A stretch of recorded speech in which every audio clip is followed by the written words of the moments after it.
when a murder is discovered. It was right on the sidewalk where the shooting had occurred, so the shot came across 3 lanes of traffic as the car was in motion. It doesn't just destroy one life. I couldn't understand why. Why would somebody do such a terrible thing? It tears communities apart. You can still speak to residents now, and they say they've never got over it or what happened to a young man in the midst of their little community here. It's up to the police to not only solve the mystery. That was our hope, that where we were going was going to provide us with a treasure chest of information. And track down the killer, but bring them to justice. The absence of a head or hands in an investigation like this can impede identification, but it certainly doesn't make it impossible.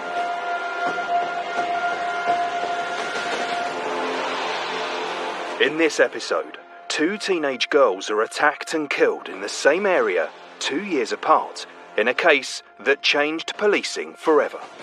It was the biggest advancement in crime detection since the invention of fingerprinting a century earlier. Meet the murder detectives. When I arrived at the scene, the first thing I went and saw was the body in the wood. She'd clearly been attacked and strangled and raped. Every male of a certain age, you looked at them and thought, was it you? Who reveal how they caught the killer. Retired doctors, phlebotomists, local nurses, anybody that was qualified to take blood. Yes, there was a queue at the door.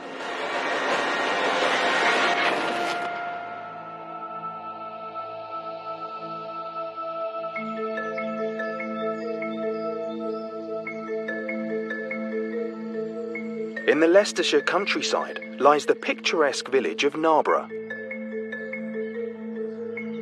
On the 22nd of November 1983, police were called when a gruesome discovery was made. I became involved in the case on the Tuesday morning when I received a call to say that a body had been found on a footpath at Narborough. David Baker was made the senior investigating officer on the case. Well, they told me that an ambulance driver was on his way to work on his bike when he went down a footpath known as the Black Pad, and he'd seen a body in a copse by the side of the footpath. So I immediately notified forensic teams and other detectives and went to the scene. The previous night, a local 15-year-old Linda Mann had been reported missing by her parents. Journalist Alan Thompson followed the story.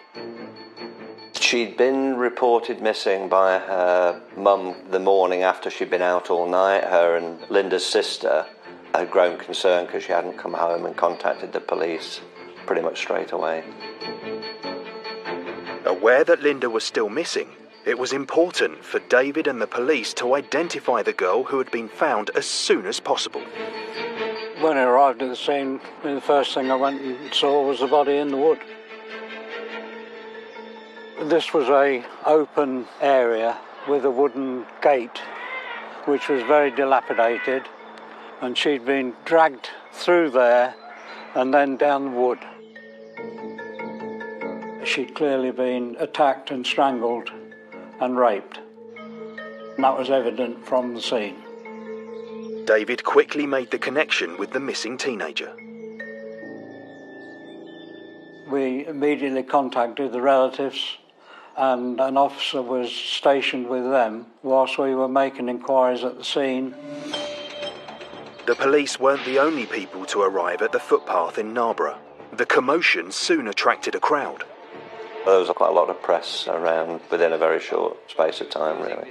Mostly local at that stage, because a murder in itself in a county like Leicestershire was not hugely significant unless it had a particular element to it. Because obviously there was a lot of forensic stuff to be done, so we weren't allowed to be very close to it. We obviously did a forensic examination in the copse here, and then the body was removed to the mortuary for further examination. News of the shocking discovery soon spread to the whole village. I went to work and somebody said, have you heard the news and about a young girl being found? And I said, no, where? And they said, on the Black Pad. And I said, oh, when was that? And they said, she was found this morning. And I said, oh God, we came by there last night. Well, obviously it was a dreadful shock. I know everybody says you don't expect it to happen in your area, but you just don't.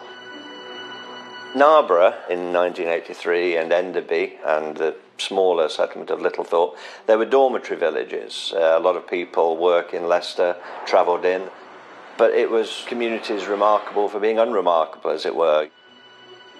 Narborough was a lot different to now. There weren't so many houses, there weren't so many people.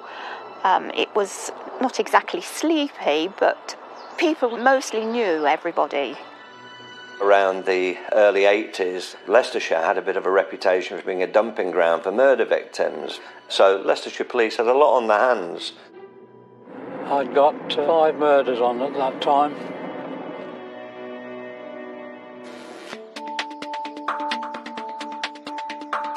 In the area where Linda had been found, David and the team wanted to make sure they could gather all the evidence they could find. As a result of the examination at the scene, we preserved all the samples that we could and any that were loose and that before we removed the body, and it was then taken to Leicester Royal Infirmary. They also had to examine the body for anything that might help find the killer. In a post-mortem, in cases of rape, there are a number of samples that would be taken. Blood samples would be taken, swabs would be taken, clothing and other physical evidence would be collected, looking for things like hairs and fibres. So a real kind of minute investigation of small details that might be present. The fingernails may be scraped as well to look for evidence that may lie beneath those. We established at the post-mortem that she had been strangled and that she had been raped severely. There was signs on the body of violence and also defence wounds. Linda's family were called to identify the body and confirm it was her. There was a lot of sympathy certainly for the family when Linda's name was known, largely from the people there with families of their own. It did kind of knit people together because mums would talk to mums about their daughters, what they were doing, sharing lifts, making sure they got home, whereas before they might have quite happily let them walk. With the community on edge, David and the team began to trace Linda's last movements in order to discover who might have seen her. We also established that around about the time the girl had left home, there was a scream heard by some residents in a nearby house to where the entrance of the footpath was. A friend of mine, when she and her sister were walking through the field where the murder supposedly took place, heard a scream, and they'd got their grandchildren with them, and the little boy ran off and he came back and said to his gran, I've just seen a girl and a boy in the field. She said, as we got closer, the man stood up and put his coat on. But we walked straight by. But the next day, we heard that a girl had been murdered in that field. Several people heard the scream and the police were called. They took a description of the man seen in the area. It was fairly evident that the girl had not got very far from the home before she was attacked and dragged into the field where the footpath was. The police were beginning to get a clearer idea of what had happened on the night Linda was killed and set up an incident room. Linda lived on the estate behind me, and she would have walked along this footpath to go straight ahead. See these buildings here? They were part of the hospital, and we took them over as an incident room. And that's where we had the first incident room on the Linda Mann case. From this incident room, David set about searching for witnesses who may have seen Linda. We set out our inquiries into the villages with house-to-house inquiries in Narborough and Enderby. so we had a wide area to cover looking for potential suspects. With a 15-year-old girl strangled and dumped in a ditch, we're talking about somebody who is a kind of borderline paraphilic individual with a need to dominate. This perpetrator was possibly a borderline paedophile. This was probably, a happily married man living very locally. We brought officers into the area and they covered all of the houses in the villages of Enderby and Narborough. I mean, there was upwards of 50 or 60 officers initially, including the search team, who were, for the next 6 months, knocking on doors, interviewing suspects. Such a large police presence in the village again attracted a lot of attention. Well, obviously it was a big story, it was a massive story, it was a front page story. Our inquiries were quite disappointing because there was very little information came in about anybody seeing Linda after her leaving home. There was just a scream. So the information that we got in respect of Linda was very limited. With the police inquiry getting nowhere in the villages, the local people remained on edge, fearful of a killer in their midst. Every male of a certain age, you looked at them and thought, was it you? This crime affected the local community. As with many communities where these crimes take place, that people look to their own, and doors are closed, and people are kept indoors. This was a small village. This was incredibly intense. And that fear also starts to create suspicion because it's patently obvious that person is local, and people will get suspicious and start pointing fingers and gossip may arise. Also, that fear keeps people off the streets, which means that there's fewer eyes of witnesses out there in case it happens again. David had used every possible resource to gain any information that might help catch the killer. We used the press. We put out a photograph of a police officer dressed as Linda, those sort of things. But we got no feedback about anybody that had seen the girl after she left her home. People wanted to hear it, not for salacious reasons, but they wanted to know as much as they could about the hunt for the killer and had he been caught, were there any arrests made. We had a lot of support from the people in the villages because they were concerned. Their daughters were out and about in the villages in the evenings, and of course it restricted their activities and of course raised concern with parents, and they cooperated with us as much as they could. During the investigation there was obviously a lot of suspects, but they were eliminated and alibied out, and we really didn't have a suspect who really came into the frame. 1 year on from Linda's death, her killer was still at large. The police themselves had started to wind down the investigation by the summer of 1984. Yeah, people were getting very scared. The people of Linda's age were becoming very wary. Their parents were becoming anxious, neurotic about their children's safety. It was not a good atmosphere at all. It was, people were worried, very worried.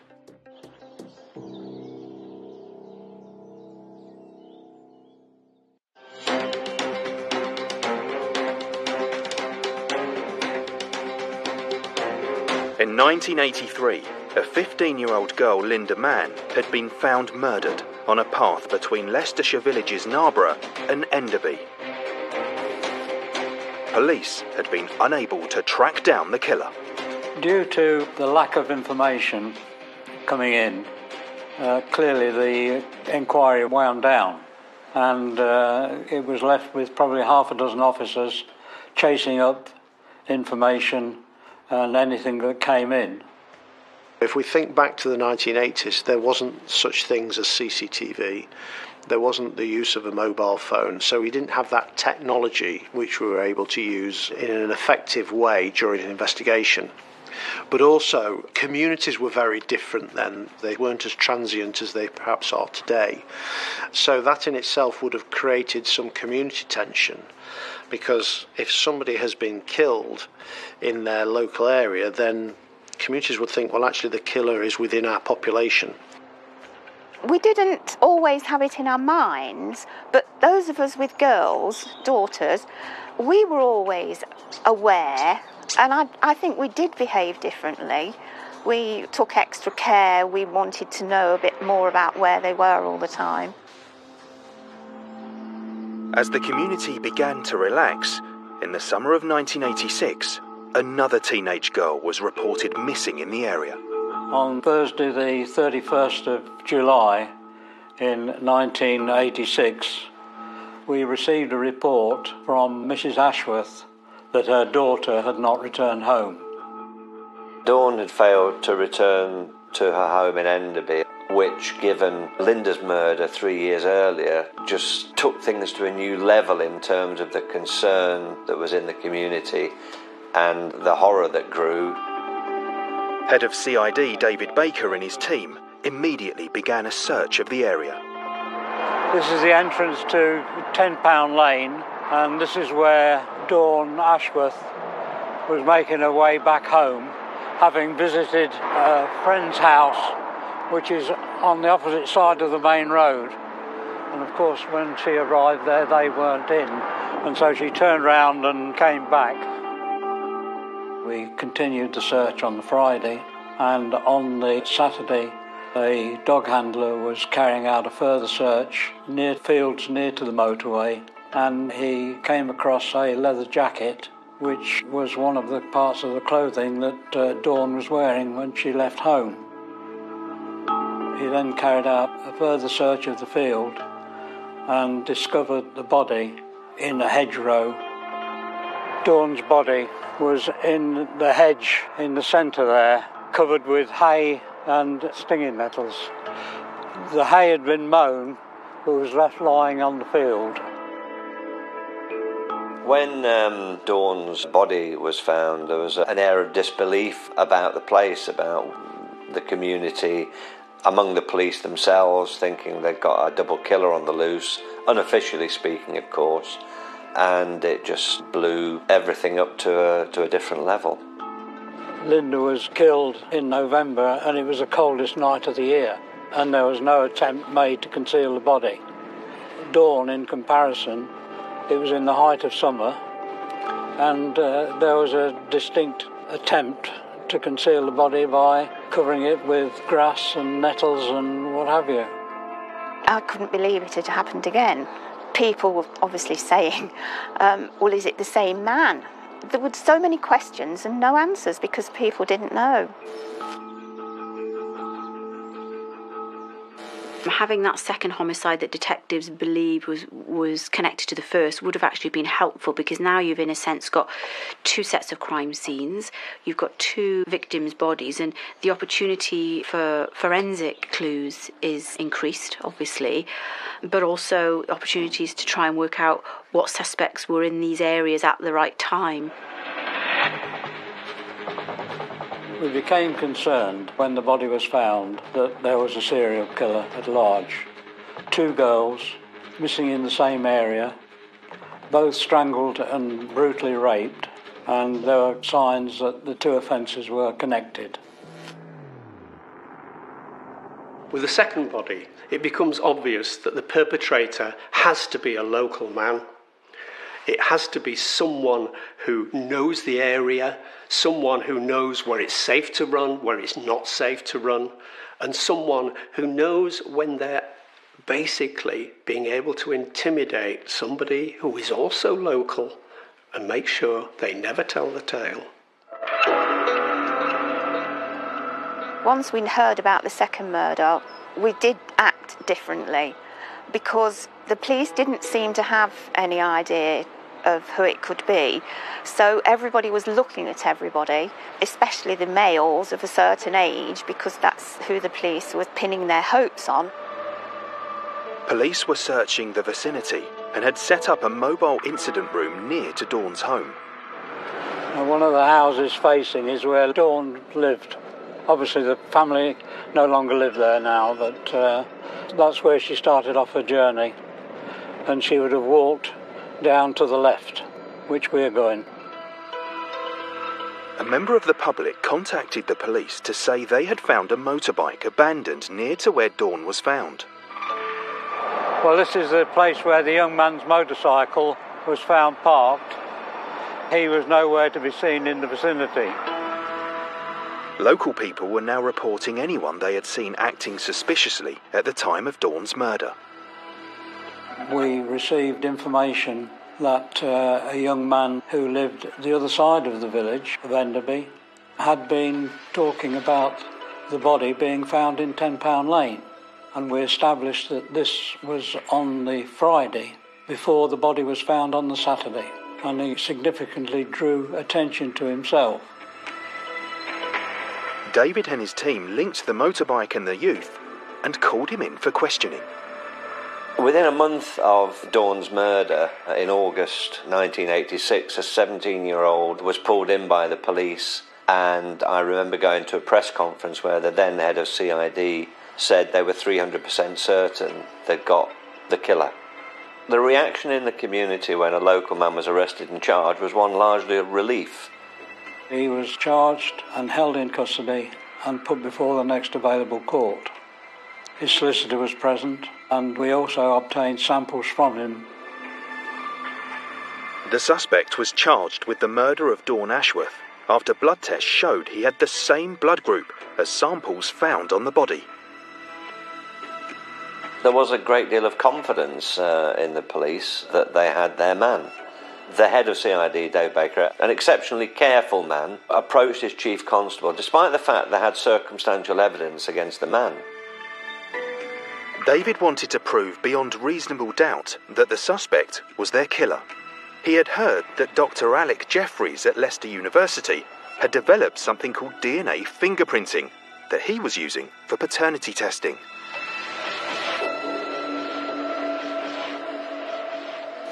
DNA profiling is commonly referred to as DNA fingerprinting because the characteristics that are assessed are thought to be unique, as in a fingerprint.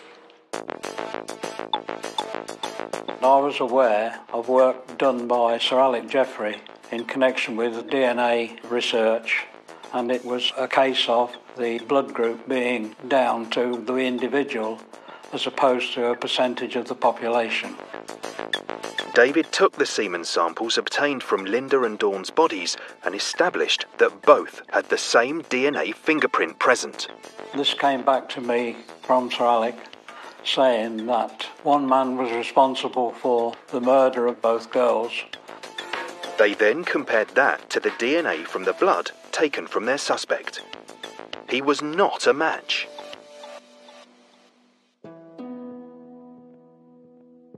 It was quite a blow for us to confirm that this young man was not the murderer of either girl.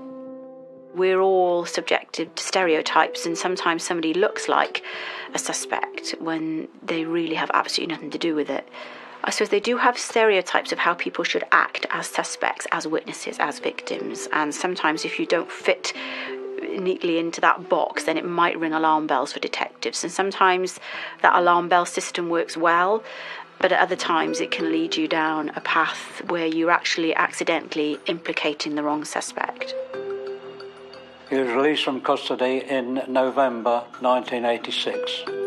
So he'd been in custody for 2 or 3 months, and although he'd made other admissions about other offences, these were not proceeded with in view of the time that he'd spent in custody. People couldn't believe it, but all of a sudden that comfort blanket was taken away again. They thought the police had got the man who was responsible, and now all of a sudden they hadn't. Their prime suspect had been cleared by the groundbreaking technology they had hoped would prove him guilty.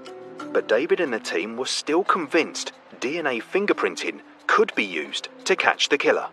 Dave Baker, the head of CID, had a great belief and trust in Alec Jeffreys' technique and Alec Jeffreys as a man, decided that he needed to do a very extensive sampling of just over 4,500 men aged between 17 and 34 living in Enderby, Narborough and Littlethorpe to rule in or rule out those individuals. Leicestershire police were about to undertake something that had never been done before. DNA testing a whole community in the hope of catching a killer.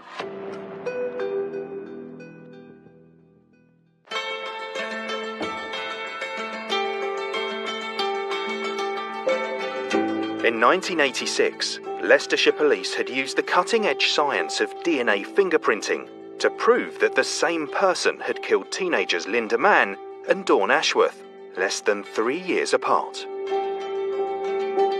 After the second murder, of course, people's awareness was heightened even further than it had been after Linda's murder, to think there was 2 young girls now dead.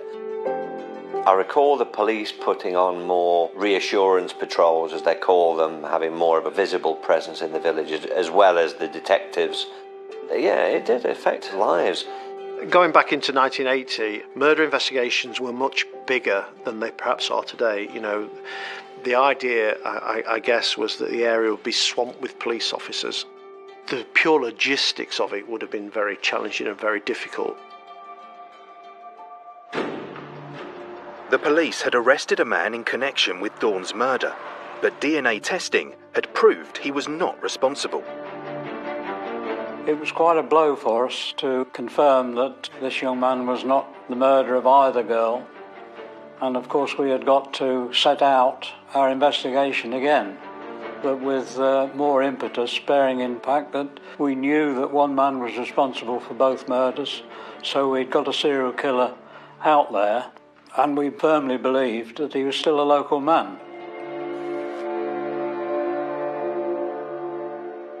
One of the ways in which DNA was critically important was eliminating an innocent suspect fairly early on in the investigation, a suspect who had, implicated himself in one of those murders, but was in fact completely innocent. And so it's equally powerful in eliminating innocent suspects as it is in implicating the guilty much of the time.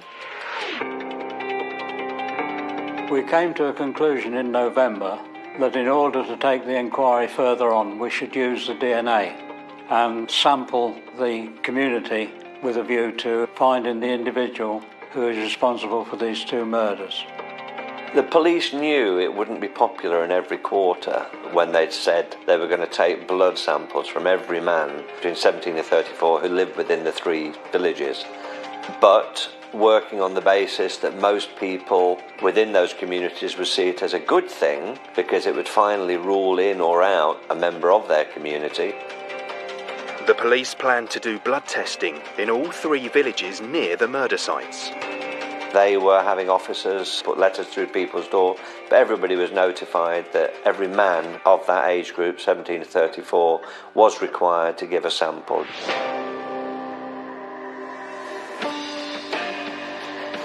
We sent out letters to various members of the public with a request that they attend the particular session and they bring with them a photograph or passport or driving licence. And of course it was a sample of blood then, not just a smear or a mouth swab. It was a full-blooded sample. It was purely voluntary, and of course the community realised the significance of what we were asking. This is the first instance where this mass profiling was actually implemented across a very large number of people. This would have taken a huge amount of time, not only to collect the samples themselves, but also to process the samples. Now, in order to facilitate the blood sampling, we set up centres in the villages of Narborough and Enderby. The blood testing centres were run by a local network of volunteers and were busy from the start. Retired doctors, phlebotomists, local nurses, anybody that was qualified to take blood. Yes, there was a queue at the door. I think by and large there was support for it. It's hard not to support something that may end up catching the killer of 2 teenage girls. Alongside the blood tests, detectives were continuing to carry out door-to-door inquiries. The police came round to interview our son, who was at school. They said if they needed, they would come back. They spoke to my husband, but he was outside of the age range that they were testing at the time, so he didn't have to give blood. Men from across the region were all called to the testing centres to have blood taken in the hope of finding a match with the DNA found on the two murdered girls. People were looking at their neighbours, people they might not have been entirely sure about, but innocent of everything but looking a bit strange. Yeah, there was a lot of unease, uncertainty, distrust, I think, growing, and sort of people wrapped their arms even more tightly around their children to stop them becoming the next victim. Yeah, it was not a good time. The tests revealed that anyone who was not the same blood group as the killer was immediately in the clear. If there was a match, the blood was sent for DNA analysis. Now, red blood cells themselves don't actually contain any DNA. The DNA itself is housed within the white blood cells. This DNA can actually be used as a reference sample compared to samples from other origins. So it could be a blood sample compared to a semen sample, for example. We got results back in about 3 to 4 weeks. At those days, it wasn't a fast service. With the male population of 3 villages to test, they kept the mobile units running for as long as it needed to get a result. All their eggs were in one basket with the area that they were testing, and they had to brace themselves for the fact that they may not find the killer. In fact, there was 4,582 samples taken they'd finished without the killer having been caught. We were consistent with the blood sampling right through until August of 1987. In one way, it's a very simple decision, isn't it? We're just going to take DNA off everybody. That's the answer, and then we'll identify who's done it, which sounds really simple, but so challenging, so very, very challenging. And it was a brave decision. I would imagine a lot of thought went into that decision, but ultimately, if every other line of enquiry had come up negative, that's all you're left with, so that's all you're going to be able to do. David and his team had been taking blood samples for 10 months. So far, all of the tests they had completed were negative. It was then in August that we had a breakthrough, and we realised that we'd got an individual who'd taken a blood sample for somebody else.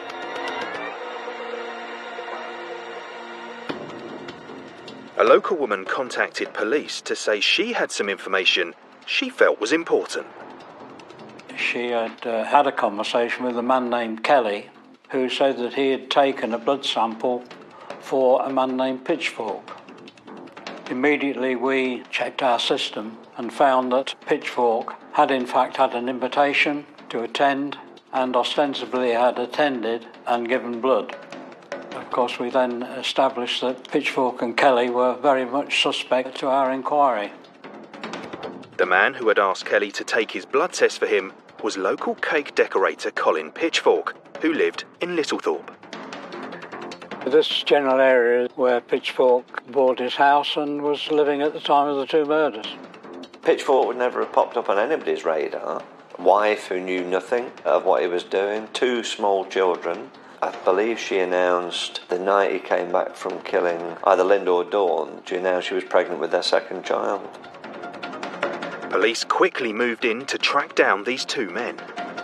We immediately did background enquiries on both Kelly and Pitchfork, and within 24 hours they had both been arrested, and as a result of that were taken to the police station in question, and both admitted they had conspired in this blood sampling.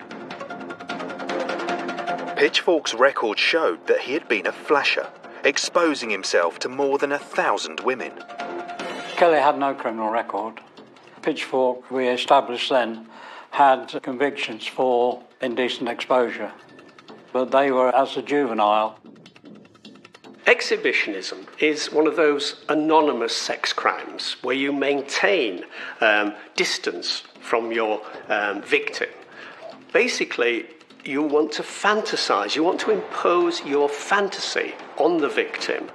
They become whoever you want them to be.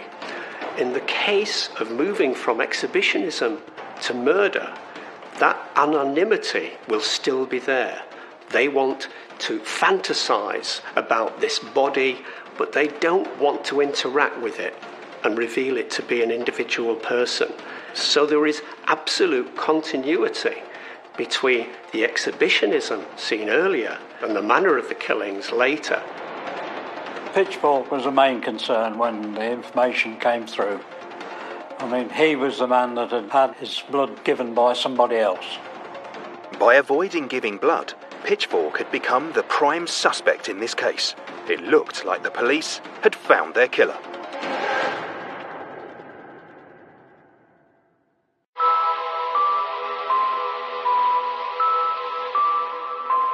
In order to track down the killer of two teenage girls, Linda Mann and Dawn Ashworth, police had been taking blood samples from most of the male population in the villages of Narborough, Littlethorpe and Enderby. No one living outside of the immediate area of those three communities was tested. When taking blood samples in the community, the police had asked men to prove their identity, but Colin Pitchfork, with the help of Ian Kelly, had somehow fooled the system. We knew from the outset that there would be people who would endeavour to mistake in the samples, and that was one of the reasons why we insisted on the passport or the driving licence. Kelly had shown Pitchfork's passport when he went to give blood, pretending to be him. Kelly gave a sort of lame excuse for taking the passport because he suggested that Pitchfork had already given blood for somebody else who was frightened of the needle, and so Pitchfork asked him to give blood for him, but it was rather a lame excuse. After the men were arrested, police seized the passport and discovered Ian Kelly's photograph had been pasted over that of Colin Pitchfork. Pitchfork was questioned about the murders of both Linda Mann and Dawn Ashworth. The interviews with Pitchfork were conducted by experienced officers who went through his actions at the time of both murders. We didn't know Pitchfork had been arrested until the police were absolutely sure, and there was no doubt. Given that the DNA testing was a brand new system, never before tried in a court of law, they needed to be not 300 but 3,000% sure that they got the right man before they announced it. They were desperate to announce it, to show that their efforts had worked. In the interview room, Pitchfork admitted everything. At the time of the first murder of Linda Mann, it was on an evening when his wife had gone to a night school, and he decided to have a ride round in his car and see who he could see. Now, the only trouble was he'd got a young baby, and so he put the baby in the car seat and drove round. Because he was in the process of buying a house at Littlethorpe, he was in the Littlethorpe Narborough area, and as he drove up the road, he saw Linda Mann walking in the same direction that he was going. So he went a little bit further up the road and parked his car at an offshoot of the hospital. He accosted Linda and dragged her into the area of the Black Path where he killed her.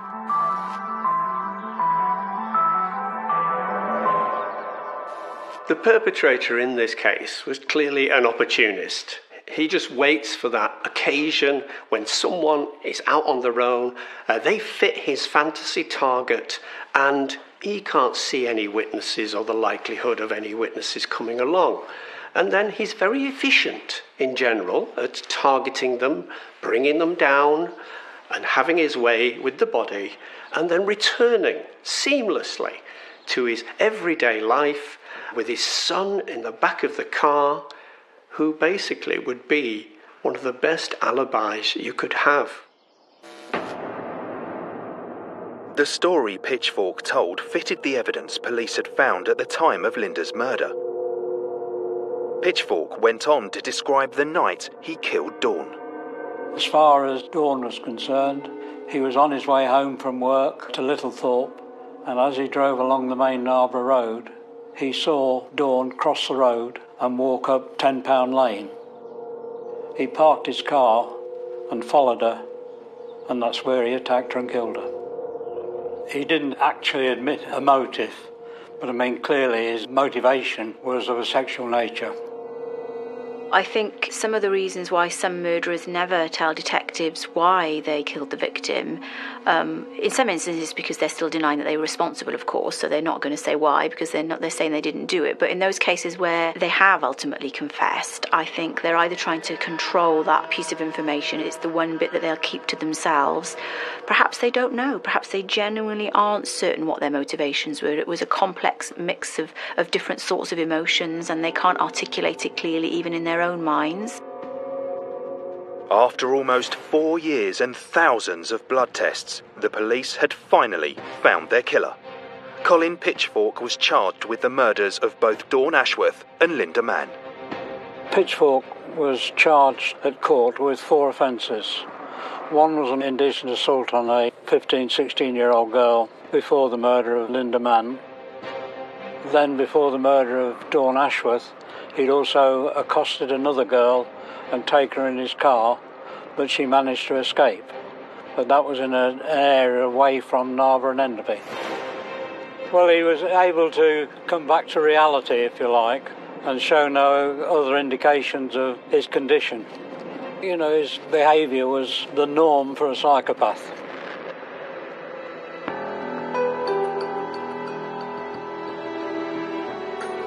The man who had taken the blood test for Pitchfork, Ian Kelly, was charged with conspiracy to pervert the course of justice. Both men faced trial at Leicester Crown Court. The trial of Colin Pitchfork began in January 1988, and he admitted both murders, which at least spared the families hearing through the probably gruesome police evidence that there would be surrounding the discovery of their girls' bodies.